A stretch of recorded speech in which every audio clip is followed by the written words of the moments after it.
kembali lagi dengan saya P3 dan kali ini kita akan membahas tentang tips dan trik mengajar dan belajar dalam masa-masa pandemi ini dengan narasumber yang tentunya akan menginspirasi kita. Ada di samping saya, kita akan membahas tentang tips dan trik cara belajar dan mengajar di masa-masa pandemi.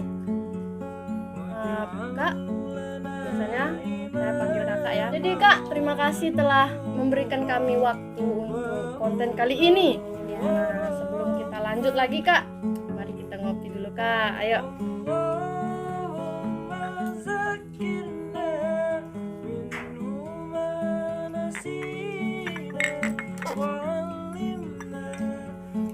Silakan kak, memperkenalkan diri. Baik, perkenalkan, nama saya Baya Habibatul Aizzah. Saya dari Swela dan saya mengajar di SDN 2 Swela. Nah, sudah tahu? Kalau mau tahu selanjutnya, nanti bisa chat-chat pribadi ya. Oke kak, jadi ini ada endorse kita. Kali ini namanya SMA, Sate Madura Asli. Bisa dibaca di sini. Jadi di sini sate asli Madura hanya seharga 1.000 per biji kak. 1.000 per tusuk. Bisa dibeli oleh anak-anak, keluarga, dan bahkan semuanya di masa-masa pandemi ini kak. Mana ada 1.000 rupiah? Banyak loh. Nah, jadi untuk kita telusuri bagaimana sih nikmatnya SMA ini, mari kita coba kak. Di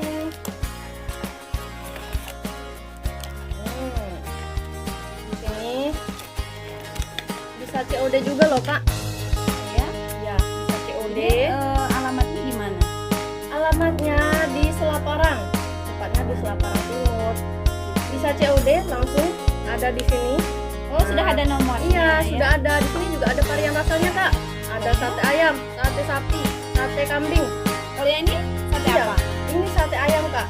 Karena varian rasanya berbeda-beda, jadi yang sebenarnya sederhana saja. Ya, kak.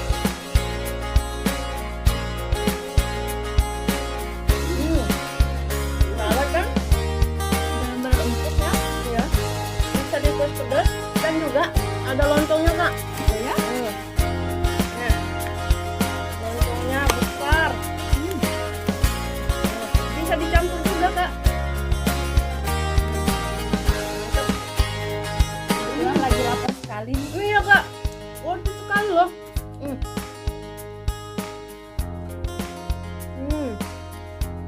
Seribu, kenyang sekali. Benar-benar enak. Enak banget. Berminat? Langsung saja nanti kepoin gimana pesennya. Ada punya 3 cabang nih kak. Oh, Iya. tuh. Cabang barunya ada juga kak. Setiap hari Jumat ada di Sungkalangu. Ya. Senin ada di Tetangga. Di Peringga juga ada. Di Karangbaru juga ada nih kak. Jadi bagi kalian yang berada di masing-masing alamat bisa langsung ke sana atau COD. Nanti ada nomor yang bisa dihubungi di deskripsi. Oh iya kak, jadi SMA ini akan menerbitkan KPK namanya, kartu pelanggan khusus. Nanti di sana kalau kita beli di atas 20 atau 20 ribu nih kak, dapat satu koin atau satu kupon, satu kartu. Nanti kalau mereka sudah mendapatkan 10 kartu, bisa tukar dengan sate ayam 1 porsi loh kak. Iya. Jadi nanti akan ada juga door prize menarik dari SMA ini. Ayo nikmati dulu kak. Enak loh.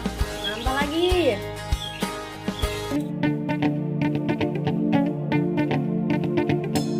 Jadi kita lanjut ke pembahasan kita. Jadi kak, apa sih yang dilakukan seorang guru di masa-masa pandemi ini? Oke, ya tentunya saya khususnya selaku guru, tentunya untuk anak-anak di sekolah pastinya akan melakukan kegiatan belajar mengajar. Tetapi dalam situasi seperti ini ya tentunya berbeda. Nah, di sini kita kita diberikan peluang mengajar anak-anak dengan cara ada yang namanya PTM dengan PJJ. Di mana PTM itu kita melakukan belajar mengajar secara tatap muka, pembelajaran tatap muka. Kemudian untuk PJJ-nya kita melakukan pembelajaran jarak jauh.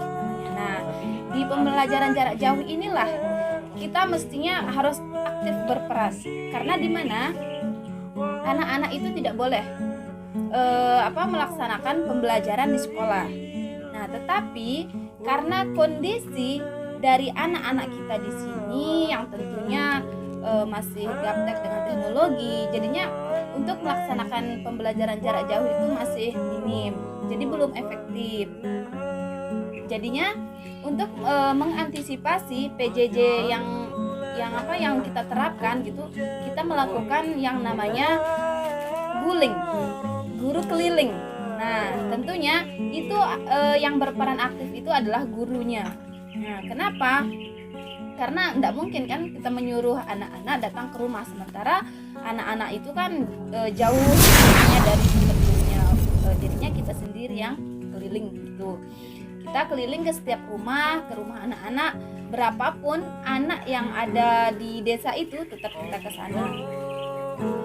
Karena pendidikan yang harus mereka konsumsi gitu, kita memberikan mereka asupan yang baik, meskipun di dalam kondisi pandemi seperti ini mereka harus tetap menjalankan namanya belajar. Wah, berarti guru ini harus serba efektif, serba aktif dalam proses belajar mengajar di masa pandemi ini. Nah, tadi disebutkan bahwa guru itu harus belajar dalam proses belajar mengajar di masa pandemi itu harus efektif. Bagaimana sih caranya kakak mengajar di masa-masa pandemi yang efektif? Yang pertama, kita selaku guru harus rela berkorban, ya, ikhlas, tulus hati gitu kan. Kemudian yang kedua, bagaimana cara kita menciptakan pembelajaran yang efektif untuk anak-anak, baik dengan cara modelnya yang mungkin seperti apa, kemudian bagaimana mengatur waktu anak-anak, karena kan kalau kita mengajar di sini, khususnya saya memegang anak SD gitu kan, kita harus mengajar bagaimana cara mengajar yang bermain sambil belajar seperti itu. Kemudian kenapa saya mengatakan begitu? Karena yang namanya di masa pandemi ini kita disuruh untuk mengurangi mobilitas. Nah, di mana kita tidak terlalu terlalu lama dari rumah gitu kan. Jadinya itu yang perlu kita waspadai juga. Ya, seperti itu. Wah, berarti nih perlu peran seseorang yang membantu jika waktunya terbatas. Jadi di saat luring dan daring, siapa saja yang harus berperan di saat luring, di saat daring gitu kan. Di sini kami sangat-sangat membutuhkan peran seorang orang tua gitu ya. Peran orang tua itu memang sangat dibutuhkan sekali, maupun baik secara walaupun belum masa pandemi juga tetap gitu kan. Karena mereka di rumah itu kan yang bisa mengendalikan mereka itu kan hanya orang tuanya. Sementara kami yang di sekolah itu cuma tahu bagaimana cara mengajar mereka seketika di sekolah. Kemudian tentunya yang berperan itu kami sebagai guru gitu kan. Bagaimana memberikan anak-anak pembelajaran yang baik di masa pandemi ini, karena tidak menutup kemungkinan mereka akan merasa stres jika kami berikan waktu yang banyak untuk belajar. Jadinya perlu menciptakan waktu yang memang benar-benar efektif, baik bagi siswa, diri saya selaku guru, dan masyarakat tentunya. Harus benar-benar menjaga protokol kesehatan juga gitu kan. Nanti yang harus kita pastikan untuk anak didik kita di rumah, luring, daring, yang jelas adalah peran guru dan orang tua diperlukan di sini. Apalagi anak-anak itu sangat-sangat sekali yang namanya didatangi, dihampiri dengan rasa bosan. Jadi untuk guru, untuk orang tua tua di rumah perlu pemikiran-pemikiran yang kreatif dan efektif untuk membuat peserta didik atau anak didik kita bersemangat dalam belajar di masa-masa pandemi ini. Tentunya begitu kan? Gimana nih Kak, suka dan duka sebagai guru dalam mempelajari atau dalam proses belajar mengajar di masa-masa pandemi ini Kak? Oke, untuk sukanya dulu ya. Dukanya dulu ya. Oke, untuk dukanya kami sebetulnya sebagai guru merasa kewalahan gitu. Kenapa saya mengatakan seperti itu?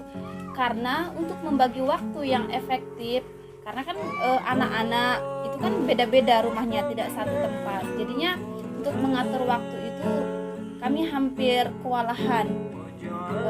Meskipun kami bertujuannya baik dalam memberikan anak-anak pendidikan, jadi nanti ketika pagi hari mereka akan belajar, maksudnya ketika pagi hari kami pergi mengajar, kemudian untuk siangnya lagi kami mengajar, sorenya bisa jadi kami mengajar juga gitu.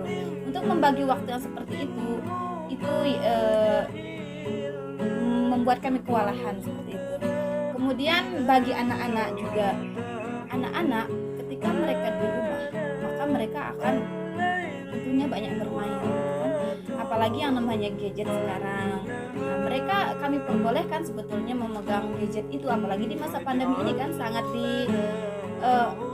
dibutuhkan sekali. Nah, untuk itu kami berharap untuk anak-anak peserta didik menggunakan gadget itu untuk sebaik-baik mungkin, seperti belajar, mengikuti pembelajaran daring kan.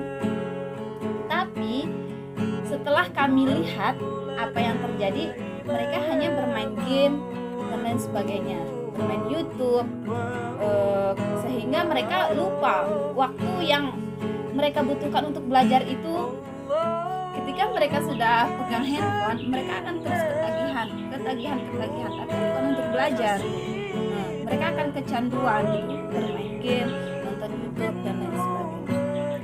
Kalau sukanya nih Kak? Oke, untuk sukanya ya tentunya kami selaku guru tentunya banyak mendapatkan pengalaman, bagaimana keaktifan mereka saat di rumah, bagaimana kebiasaan mereka saat di rumah, bagaimana peran orang tua ketika mereka di rumah gitu kan.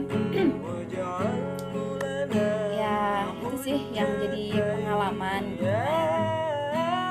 Jadi kalau kita harus suka dan dukanya, kebanyakan duka ya.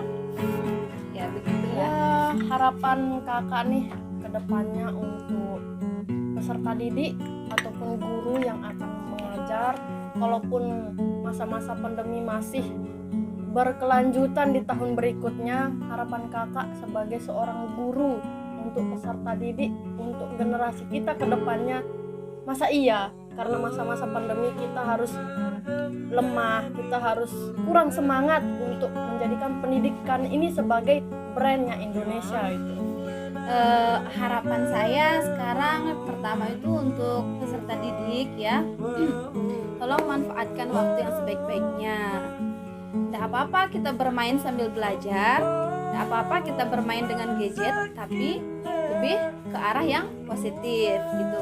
Jangan terlalu banyak bermain games, kemudian banyak bermain YouTube. Boleh kita bermain YouTube asalkan kontennya benar-benar edukasi banget gitu. Kemudian untuk guru ya, untuk guru jangan pernah bosan-bosan untuk memberikan ilmu kita, baik walaupun dengan cara pemberian yang daring maupun luring ataupun guling ya, karena kita sebagai pendidik ini tentunya ya sangat-sangat dibutuhkan di masa pandemi ini oleh anak peserta didik kita.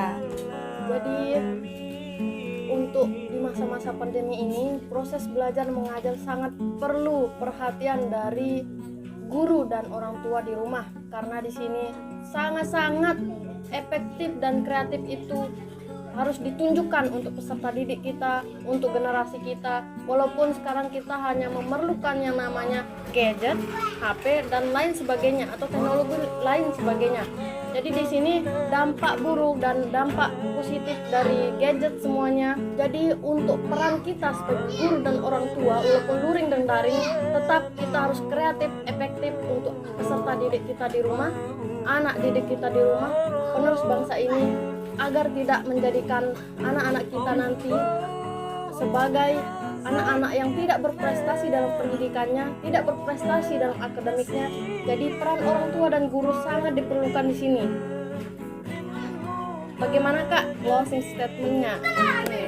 Tetap semangat belajar walaupun dalam masa pandemi. Tetap mengingat protokol kesehatan ya. Oke, terima kasih banyak Kak sudah menjadi narasumber yang menginspirasi kita kali ini. Jadi untuk para subscriber jangan lupa like, share, subscribe tentunya.